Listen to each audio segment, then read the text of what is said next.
Olá, meus caros. Nessa oportunidade irei falar sobre a lei do levirato, seu conceito, se ela está no Velho ou no Novo Testamento, se tem validade para os dias atuais.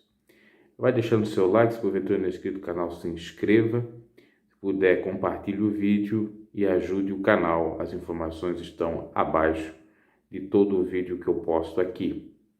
Bom, a palavra levirato vem de levir, do latim, e quer dizer irmão do marido. E esta lei, ela está elencada em Deuteronômio 25, 5 até o 12. Só que antes de estar na lei, já existia, na época dos patriarcas, nós temos menções na Bíblia que era assim feito a lei do levirato, bem como na época de Jesus. Bom, vamos ler o que diz a lei. Deuteronômio, capítulo 25, versículo 5 em diante, que nos diz: quando dois irmãos morarem juntos e um deles morrer, sem deixar filho, a mulher do defunto não poderá casar-se com outro estranho fora da família. Seu cunhado a tomará e a receberá por mulher, e exercerá para com ela a obrigação de cunhado. O primogênito que ela tiver usará o nome do irmão morto, para que o seu nome não se apague de Israel. Porém, se o homem não quiser tomar a sua cunhada, esta irá ter com os anciãos no tribunal e dirá: meu cunhado recusa suscitar a seu próprio cunhado ou irmão nome em Israel, ou suscitar a seu irmão nome em Israel, não quer exercer para comigo o dever de cunhado. Então os anciãos da sua cidade devem chamá-lo e falar-lhe. Se ele persistir e disser não quero tomá-la, a sua cunhada se chegará a ele na presença dos anciãos e lhe descalçará a sandália do pé, e lhe cuspirá no rosto e protestará, dizendo: assim se fará o homem que não quer edificar a família de seu irmão, e sua casa será chamada em Israel de a casa do descalçado. Se dois irmãos, ou melhor dizendo, homens, brigarem um contra o outro, a mulher de um chegar para livrar a seu marido, se a mulher, no caso, chegar para livrar a seu marido das mãos do que fere e estender a mão, e o pegar pelas suas vergonhas, tu lhe cortarás a mão, não terás piedade dela. Olha só que lei um pouco esdrúxula, esquisita para os dias atuais, severa. Então, em outras palavras, a lei do levirato era o seguinte: eu tinha um irmão e morávamos praticamente junto ou perto. Eu estava casado, meu irmão não. Eu faleço, deixo a minha mulher sem filhos. Ela teria que falar com o meu irmão, ou seja, seu cunhado, para casar com ela. Se ele não quisesse, sofreria as sanções que nós acabamos de ler aqui. Primeiro era chamado pelos anciãos para confirmar se era aquilo mesmo. Depois ele ficava descalço, tinha uma ritualística. Era, olha que curioso isso, cuspido, levava um cuspe no rosto, e então era malquisto em Israel. E se ocorresse briga de irmãos para tomar essa esposa, digamos, do irmão mais velho, a mulher, para livrar aquele que seria o seu marido na ordem, por exemplo, digamos que temos 3 irmãos, o mais velho, o do meio e o menor. Na sucessão, se o primeiro morrer, o mais velho, seria o do meio para tomar a esposa. E o menor quisesse brigar com o do meio, A esposa, para livrar esse do meio, poderia ferir a sua mão e pegar pelas suas vergonhas. É o que diz o versículo 11. Para livrar seu marido das mãos do que fere, estender a mão e pegar pelas suas vergonhas e cortar a mão daquele que acabava brigando com o outro. Então, nós temos isso na lei. Como eu disse, na época dos patriarcas existia o costume que depois virou lei. E você encontra numa passagem emblemática, porque tem muita má interpretação dessa passagem. Eu já falei dessa passagem aqui numa outra temática. Vamos lá, aqui está em Gênesis 38, versículo 8 em diante. Nós vamos ler o 8 e também o 9, 38 de Gênesis. Então disse Judá a Onã: deita com a mulher do teu irmão e cumpre-lhe o dever de cunhado e suscita descendência a teu irmão. Judá era o que leva o nome da tribo de Judá, era pai de um filho que era chamado de Onã. Onã, porém, sabia que a descendência não seria dele, de modo que sempre que deitava com a mulher de seu irmão, derramava o sêmen na terra, para não dar descendência a seu irmão. Aqui é lei de levirato. Muitos acabam pegando essa passagem para falar sobre masturbação. Não tem nada a ver uma coisa com a outra. Eles eram obrigados, os irmãos que estavam vivos e solteiros, lembrando, não era um irmão casado, o irmão solteiro era obrigado a casar com a mulher do irmão mais velho se ele não deixasse descendência, herança. Porque a questão tinha a ver com a descendência, com a posteridade e com a herança. Tanto é que ocorria o que nós lemos lá. Eu, por exemplo, tinha por direito de tomar a mulher daquele meu irmão já falecido. Então, o filho que eu tivesse ia com um sobrenome ou o nome do meu irmão, e a herança do meu irmão passava para ele. O filho é como se fosse dele. Era uma espécie de adoção, entre aspas. Ou seria, se fosse no caso das mulheres, uma barriga de aluguel. Eu seria o homem de aluguel, entre aspas, para ter a descendência desse meu irmão. Porque o meu filho, apesar de ser do meu sêmen, não era considerado meu, era considerado do meu irmão, descendência do meu irmão, ok?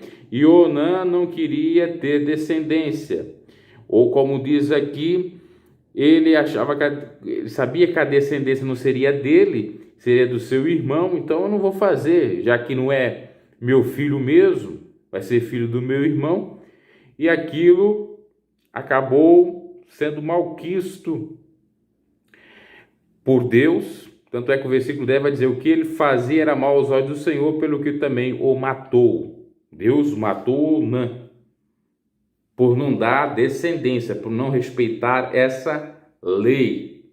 Parece severo isto, mas era o costume oriental na época. Então, deixando muito claro, não tem nada a ver com questão de masturbação, mas sim de descendência, que era uma obrigação. Ele não queria dar filho para aquela mulher do irmão, queria possivelmente ter uma outra família, uma mulher que ele gostasse, e aí sim ter um filho.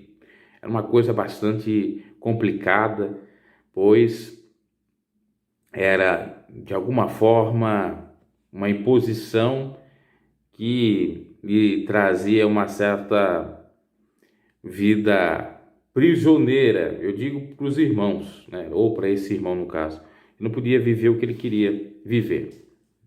Então está explicado, está na lei, está também antes da lei. Outra passagem que vai falar sobre esse episódio é no caso de Ruth e Boaz, no capítulo 2, versículo 1, fala, e principalmente no versículo 9 e 10 do capítulo 4, lá ocorreu um fato curioso que nós vamos ler, que nos diz assim: Então disse Boaz aos anciãos e a todo o povo: Sois hoje testemunhas de que comprei da mão de Noemi tudo o que pertencia a Elimeleque, a Quilion e a Malom.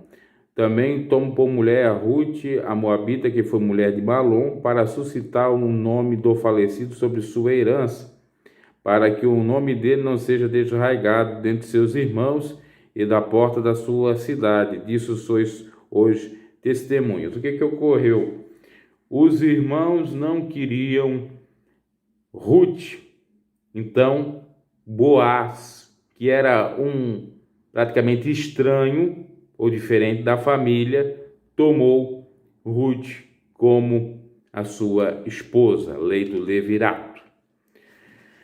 Só tem um detalhe, que é o seguinte: o cunhado tinha que ser solteiro, como já disse, e também a própria esposa teria que ter seu marido morto. Não poderia ser, por exemplo, o camarada não dá o filho, mas ele está vivo, eu vou lá, eu mulher, e caso com o irmão. O marido tem que estar morto, regra essa, sem deixar filhos, e o irmão tem que ser solteiro, porque é vedado o casamento mesmo que houvesse o divórcio, é vedado. Lá em Levítico 18 fala sobre isso, a partir do versículo 16, 20 e 21. Inclusive, eu falei aqui no canal sobre as vedações das relações, seja para casamento, seja relação sexual. Lá vedava claramente o casamento e a relação sexual de cunhados quando o próprio irmão estava vivo, ok? Agora vamos para o Novo Testamento, Mateus 14, 3, 4, uma passagem bastante conhecida. Herodes havia mandado prender João e o fizera acorrentar e lançar no cárcere por causa de Herodias, mulher de seu irmão Filipe, pois João lhe dissera: não te é lícito possuí-la. Aqui é um caso de que o próprio irmão de Herodes estava vivo e ele estava possuindo a mulher do irmão. Quebrava a lei de levirato, era considerado uma vedação à luz lá de Levítico 18, uma relação ilícita, e configurava também adultério. Por isso que Jesus considerou João o maior de todos os profetas, porque ele pregou contra esse pecado. E João foi, por conta disso, decapitado. Perdeu a cabeça. Outras passagens que falam no Novo Testamento sobre a lei de levirato. São Mateus 22, 23, 30, que vai falar de uma outra passagem também conhecida com relação ao próprio Jesus e os saduceus. Vamos ler. Capítulo 22, versículo 23. Naquele dia vieram a ele os saduceus que dizem não haver ressurreição e o interrogavam. Mestre, Moisés disse: se alguém morrer não tendo filho, seu irmão casará com a mulher dele e suscitará descendência a seu irmão. Ora, houve entre nós 7 irmãos. O primeiro casou e morreu, e não tendo descendência, deixou sua mulher a seu irmão. A mesma coisa aconteceu com o segundo, o terceiro até o 7º. Por fim morreu também a mulher. Portanto, na ressurreição, de qual dos 7 será ela mulher, visto que todos os possuíram? Respondeu-lhe Jesus: errais, não conhecendo a Sagrada Escritura nem o poder de Deus. Na ressurreição, nem caso, e nem são dados em casamento serão como os anjos de Deus nos céus. E quanto à ressurreição dos mortos, não lês que o vosso Deus declarou, ou que Deus vos declarou: eu sou o Deus de Abraão, o Deus de Isaac e Jacó. Ora, Deus não é Deus de mortos, mas de vivos. Aqui Jesus está falando para os que não acreditavam em ressurreição saduceus, como seria no caso dessa mulher que vivenciou na terra muitos casos de levirato, que casou várias vezes, porque viuvou várias vezes e casou-se várias vezes, inclusive, para os irmãos.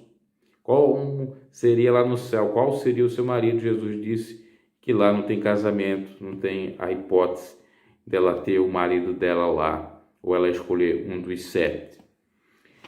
Então essa passagem fala sobre a lei de levirato. E é até aí que nós temos outra passagem que repete mais ou menos o que é falado aqui, lá em São Lucas também. Eu ouvia muito sobre essa questão da viúva casar, eu ter que casar com o cunhado da minha avó. A avó dizia que era recomendado que o homem, melhor dizendo, o homem teria que casar com a viúva ter que casar com o cunhado, o homem no sentido do próprio cunhado. Paulo vai falar que aquelas que são jovens, que não têm filhos, é bom para casar, né? É ideal elas se casarem, melhor dizendo.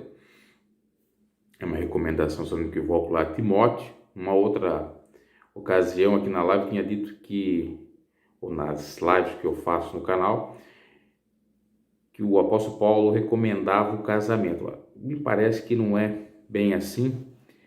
Se tem uma passagem ou outra indiretamente fazendo essa ponte, essa alusão à questão do levirato, mas hoje em dia não é obrigatório a mulher viúva observar a lei do levirato. Nós estamos em Cristo Jesus. Essa era uma lei que valia para o tempo da lei. Aí muitos vão dizer, mas era antes da lei. Mas não procede, graças a Deus, graças a Jesus. A mulher não é obrigada a casar, ela que viuvou, com o irmão do marido. Por quê? Primeiro, que na época era para descendência. Hoje em dia, graças a Deus, nós temos possibilidade de descendência e múltiplas. Segundo ponto, a mulher, se ela quiser dedicar-se a Deus, a viúva, ela pode encerrar inclusive a sua vida na terra.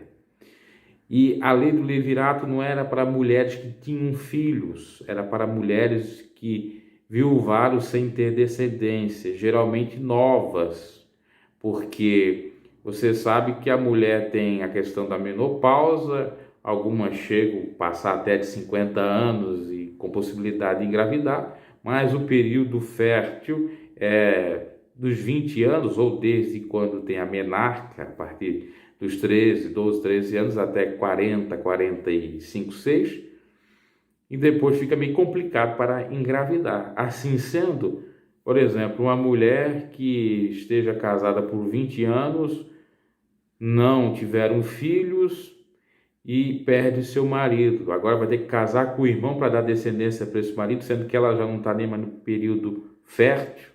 Não procede. Por isso tem que examinar bem a Bíblia para não ir atrás de loucuras. Porque tem gente que lê e não entende. Em Cristo, tudo isso foi caducado. Nós não somos mais escravos da lei, vamos dizer assim. A mulher viúva, mesmo que se encaixe até na possibilidade de lei do levirato, pois ela não tem filhos, é nova, não é obrigada a casar com o seu cunhado solteiro, porque ele tem que estar solteiro, casado não pode. Agora, nós vamos para a lei no Brasil. Será que é possível isso? Casamento de cunhados? É até possível, só não é de sogro com nora e também de genro com sogra, porque os sogros, mesmo que acabe o casamento, que haja ruptura ou divórcio, eles continuam sendo sogros. É o que a lei diz, porque não pode casar. Agora, cunhado, você se divorciou e essa cunhada está divorciada ou está separada, melhor dizendo, solteira, pode casar. Sim, fica meio constrangedor na família, mas pode. Isso de acordo com a lei brasileira, lembrando. Talvez ainda exista essa questão da lei do levirato no mundo árabe, no islamismo, que segue a lei. Creio eu que ainda aconteça isso. Mas no cristianismo, em Cristo, eu já digo, no Evangelho de Cristo, nós não vemos essa obrigação. Ah, mas Jesus falou sobre na sua época. Jesus estava sob a égide da lei judaica. Por isso que ele disse que ele não veio abrogar a lei, mas cumpri-la. Mas veja que, mesmo ele vindo para cumprir, ele falou várias coisas que eram até contra a própria lei, ou que fizeram com que a lei fosse maior, melhor dizendo, menor, ou a nova lei que ele criou maior do que a lei de outrora. Então tem que ser analisado com todo o cuidado. A mulher cristã, se ela viuvou, não tem filhos, ela não precisa cumprir levirato. Ela pode casar com quem for, desde que seja no Senhor. Nós não fomos chamados para a escravidão. Não existe questão de você ter que cumprir lei, porque o fim da lei é o amor, porque Cristo é a concretização da sombra, porque a lei serviu como sombra. Agora também nada impede, se a mulher quiser, se haver possibilidade, se não for constrangedor na família, ela casar com o cunhado, desde que seja solteiro e podendo ela ter filhos ou não do seu decujo ou falecido, ok? Abraço e até a próxima.